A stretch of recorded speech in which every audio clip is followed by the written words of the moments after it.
ମୂଳା ମୂଳାର ଏ ଦେଖନ୍ତୁ ଏ ଯେଉଁ ନାଲି ମୂଳାକୁ ଆଣିବେ।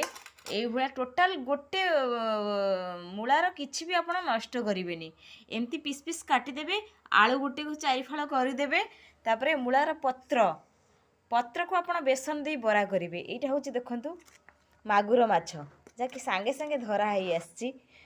1 କେଜି ଭଳିଆ ହେବ ମାଗୁର ମାଛ, ଗୋଟେ ବଡ଼ ମାଗୁର ମାଛ।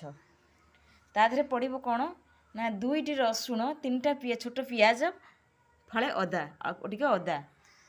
এই ମାଗୁର ମାଛ ଦେଇ ଆଉ ମୂଳା 2ଟି ପିସ୍ ପିସ୍ କରି ଏମିତି କାଟିଦେବେ, ନାଲି ମୂଳା। ତାପରେ ଆଳୁ ଗୋଟେକୁ 4 ଫାଳ କରିଦେବେ। ଆଉ ମୂଳାର ଏଇ ଦେଖନ୍ତୁ କେତୋଟି 4ଟି ଗଛର ତାର ଯେଉଁ ନାଡ଼ି, ଏଇଭଳିଆ ପକେଇକିରି ଆପଣ ପ୍ରସ୍ତୁତ କରିବେ ମାଗୁର ମାଛ ତରକାରୀ ମୂଳା ଦେଇ।